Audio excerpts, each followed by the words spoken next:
Hello, welcome back to another Curious Leaders Path. Today we are talking about embracing creative conflict. So, as usual, we have Todd Gargis and Joanne Stone, and myself, Katarina von Medel. So, welcome for whoever's joining us, whether it's live or in the recording afterwards. The reason that we chose this topic is number one, we're living in a world of increasing conflict, but more importantly, we're also living in a world where we need to have much more innovation, much more change, and much more, it needs to be done faster and more effectively.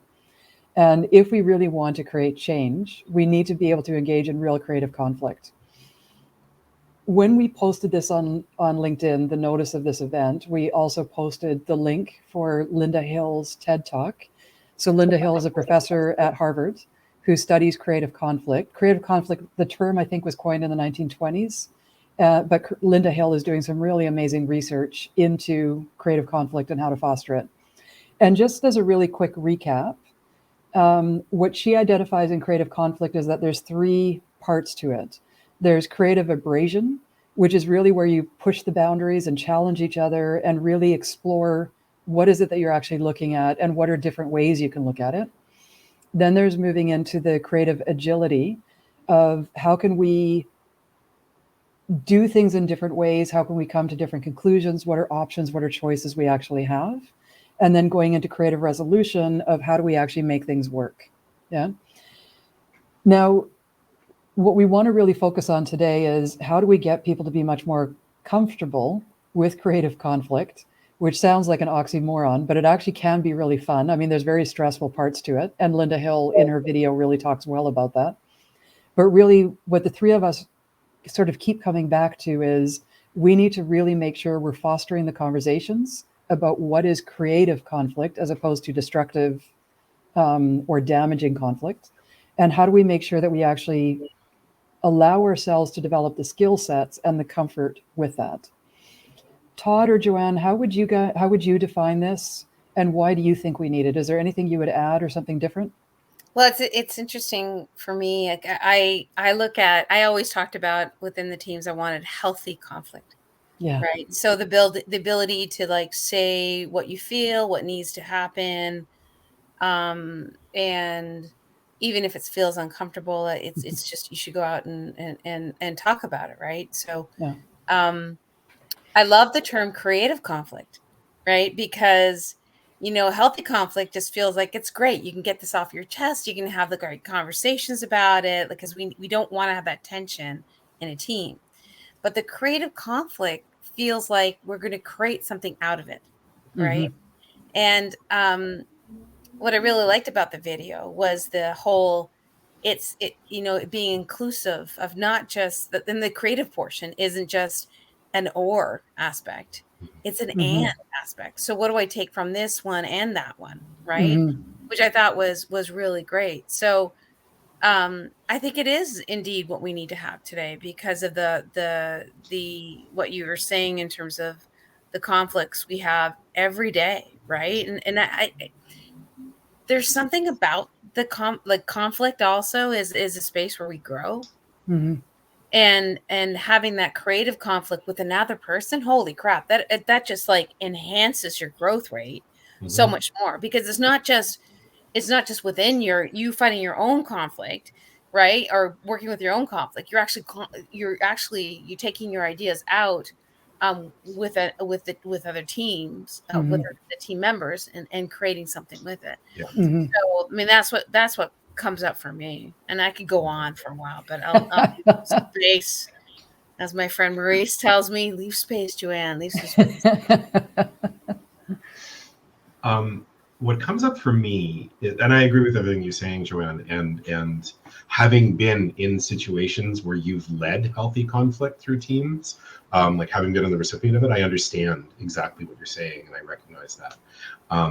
And what's here for me is that it's an element, like in order for you and I to be in a place of healthy or creative conflict, we need to, like, there need to be some preconditions. And it's more than just being open. It's more than just asking open-ended questions. It's more than like, there's more to it than that. Like there needs to be some kind of relationship that exists.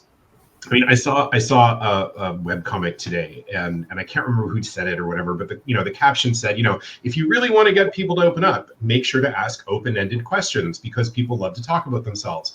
And underneath there was someone saying, with a thought bubble or a speech bubble saying, "What the hell is wrong with you?" as their open-ended question.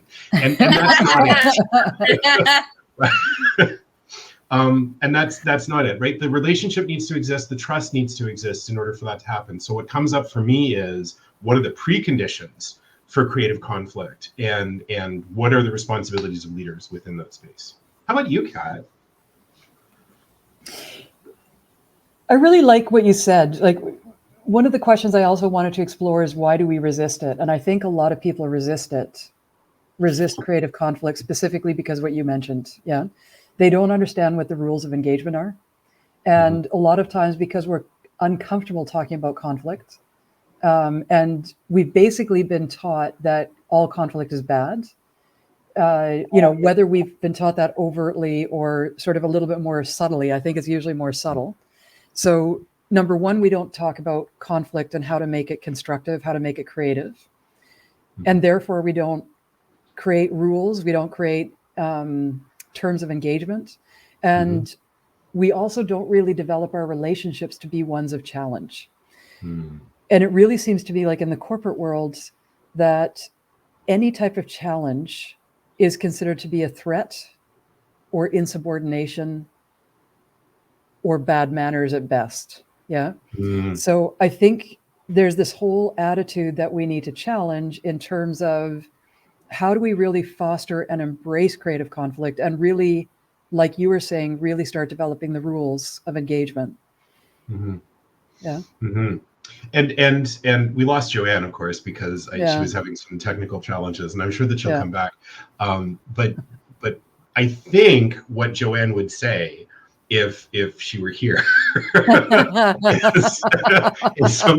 is something around intentionally setting those rules of engagement. Right? Like Joanne's work, and I don't want to speak for her, but like I said, I was a recipient of her work at one time, and Joanne's work in teams is really around creating that structure so that the creative conflict can exist. And it's really interesting because what comes up for me there when I think of it is one of the last things that Linda Hill said in the TED Talk, and that was, the leader's responsibility is to set the stage, not to perform on it. Exactly. And right. And when the leader can do that, it's almost, what's also coming to me as I think about this is a past conversation that the three of us had on ego and leading with ego and where ego belongs. And the connection between, leadership ego and fostering creative conflict. Like there's something there. And why is that so difficult to do? Why is that so difficult to do? I have a long answer to that. And if I can try to put that into a nutshell. Sure. If we profile leaders, and again, you and I and Joanne work with slightly different types of people. Yeah. I generally tend to work with business leaders. You tend to work more with, I don't know if IT leaders is quite right, but you're more in the technical operational leadership field. So generally I tend to work with people who are more power oriented, which means that ego is involved in a slightly different way. Yeah. But if we can sort of generalize and say, when people's egos are involved in a negative way, it's usually that they feel inadequate in one way or another. It could be that they're just narcissists and they don't have any interest in sharing power or sharing space or hearing conflict, hearing anything contradictory. And on a more positive side, I think it's not so much ego as it is just really lacking the skill set of being able to engage. Yeah. So I wonder if maybe what we can do is shift into how do we really foster it? How do we develop the skill set of creative conflict? And I would break it into two parts. Is first, how do we manage ourselves? Because as you said in Linda Hill's conclusion, she basically, and I use the term, we have to create the conditions where the right types of conflict can arise. So knowing that we as leaders in whatever context we're working in, we're the ones that are responsible first for creating those conditions, setting the stage for people to engage in that way. So it has to be, we have to develop our own comfort with it. And we also have to develop the skill set so that people will feel safe to engage and have those rules of conduct. And then how do we support people to shift from this idea of avoiding conflict, being in harmony? And one of the quotes that I found a while ago that I just love is this idea that peace is not the absence of tension, it is the presence of justice. So when we're talking about creative conflict, to me, if we talk about destructive conflict, that's just literally destructive. But the reason we need to call it creative conflict is because it really is a matter of learning and growing. The purpose is for learning and growing. So co-learning and co-creating, basically. Yeah. And that means that we need to embrace creative conflict, but not for the sake of giving up peace. It's a matter of really, the justice idea of how do we do this in a way so that everybody can be heard, everybody in the right ways, that everybody can participate and everybody can have a role in the conflict and hopefully therefore in the outcome as well. Yeah. That's fascinating. This peace is not the absence of tension. It is the presence of justice. There's many, many people that are credited with this line. So, I mean, this is a pretty, it's an expression that a lot of people use. Yeah. So in the situations where you fostered creative conflict, by whatever term you use, what allowed you to do that?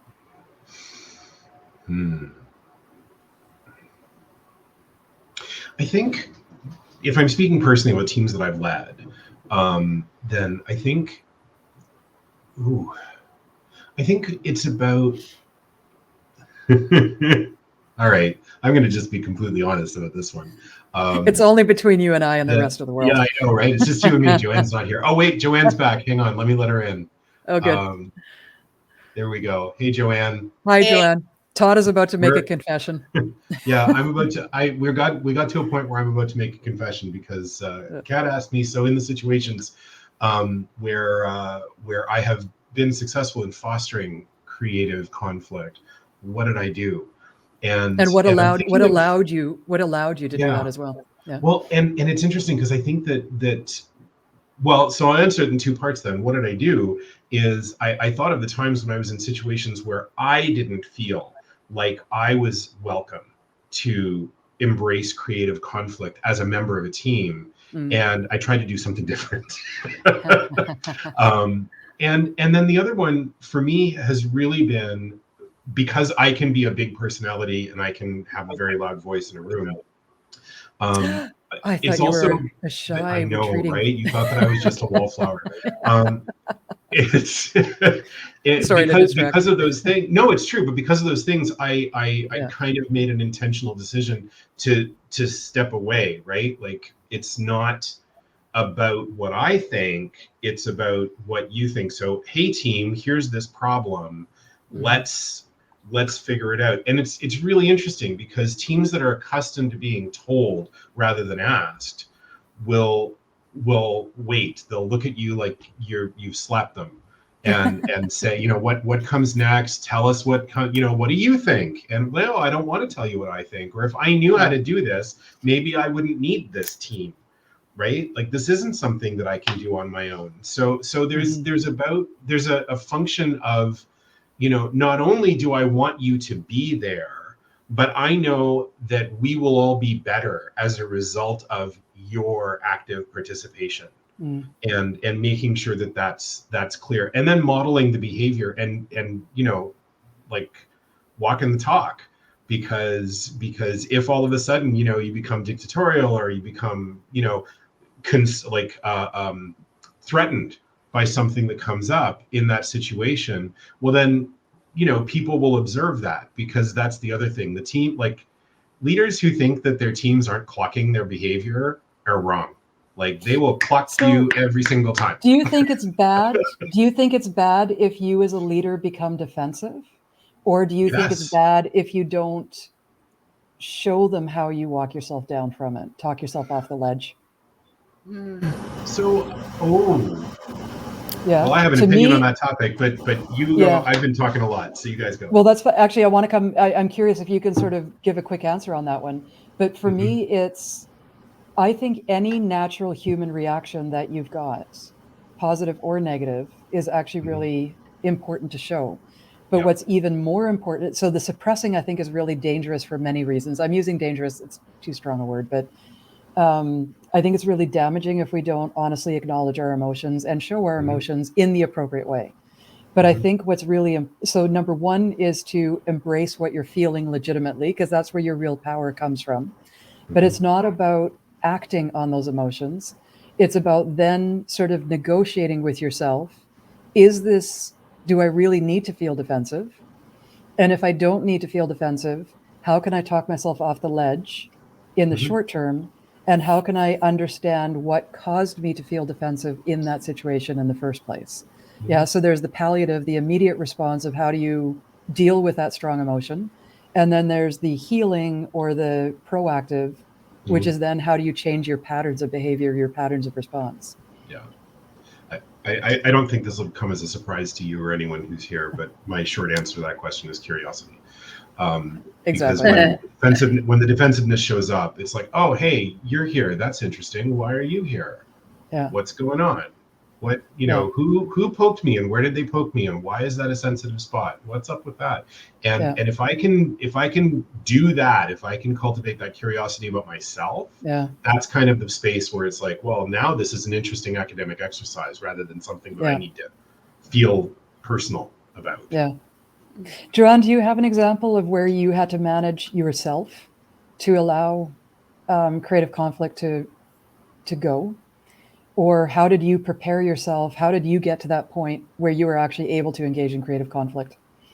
But that's really interesting.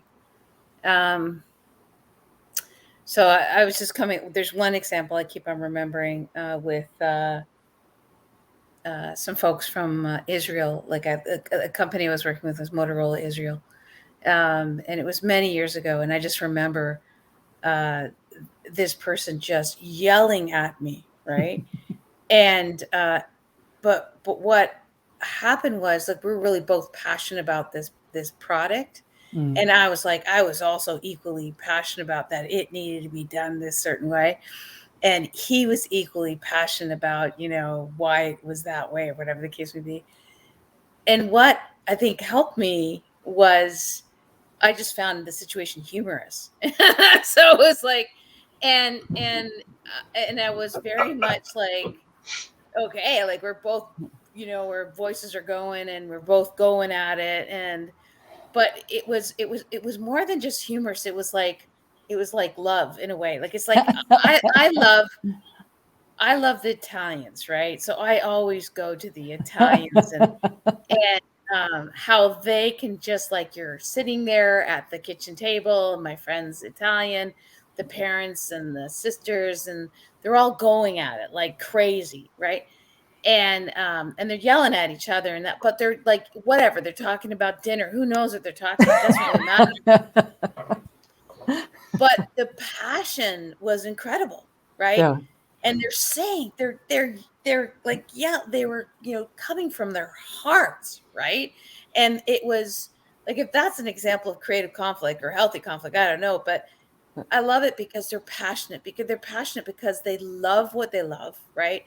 And to me, that's a form of leaning on each other, like, wholeheartedly, without worry of being, I don't know if it's without worry about being judged, or it's about freedom of just feeling that you can do whatever you want to do, right? Because I'm sure that, even in those Italian conversations, like, I could just feel it's like, oh, you always win these conversations. Like, you can hear, the people will say that.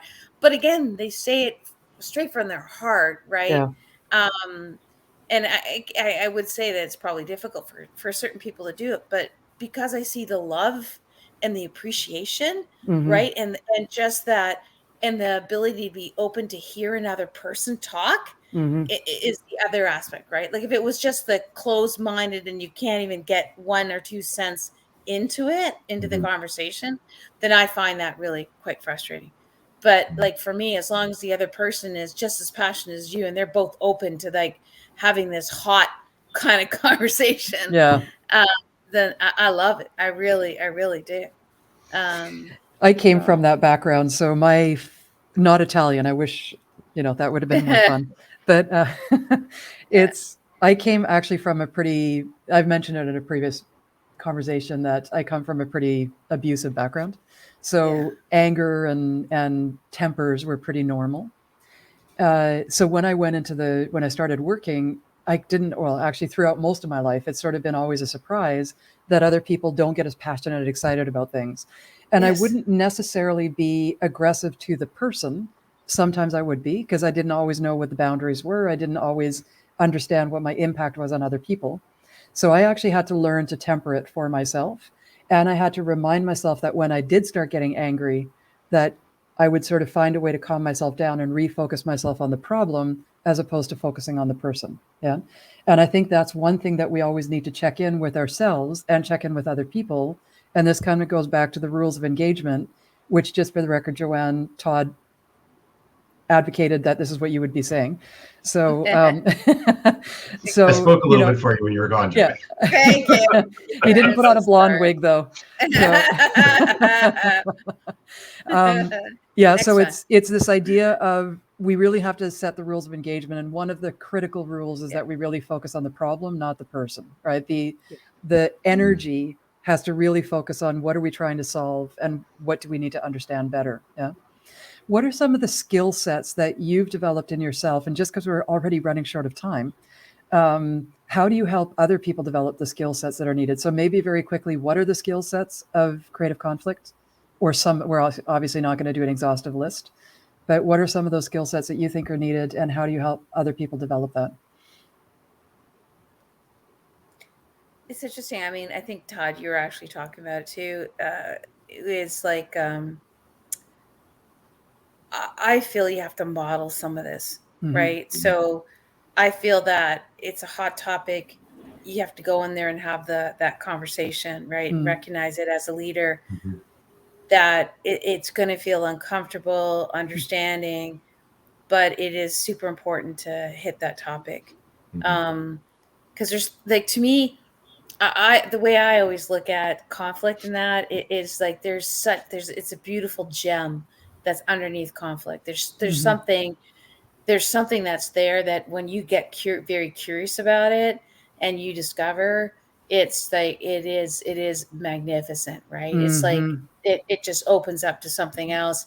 um but I think that one of the things is just don't, like for me it's just like go into it, just go right into it, just jump into the pool.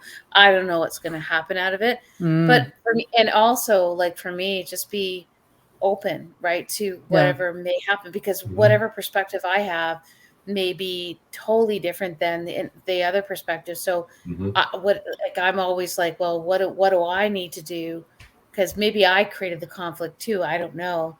Mhm. So it's like, coming in there, just being open to hear what other people have. So that's really important as well. Mhm. Hmm. Yeah,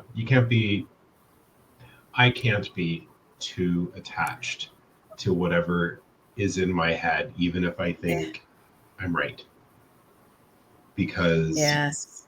someone else might have something Hmm. that will change my mind. And I Mm. need to be open to having my mind changed.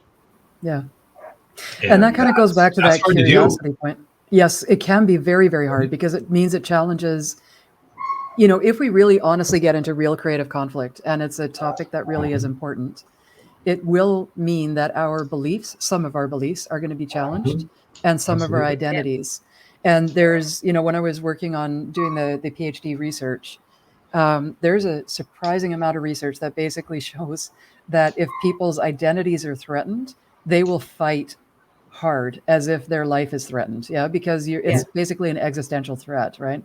So the reality is, in this creative conflict, it can get very personal, not because we're being attacked, but because how we see the world and what we believe to be right and wrong will be attacked at some point in time, or will be challenged at some point in time. Yeah. So what we really have to learn to do is really learn how to, it kind of goes back to what Todd, you and I were talking about. How do we really develop this comfort with whatever emotions come up, and then work with our emotions, not try to suppress them, but really leverage them for the insight that they provide to us. And there's tools that we can use in terms of how do we explore better, how do we understand things better. So it's not just random questions. Curiosity, as we've talked about in previous conversations, curiosity is really sort of a fairly structured, meaningful curiosity is sort of a structured process of exploring. So first mapping, how do we currently understand the world? Then recognizing where there might be gaps, or where we might want to know something different, or maybe there's something where we realize we actually might not see it in the way that it might actually be.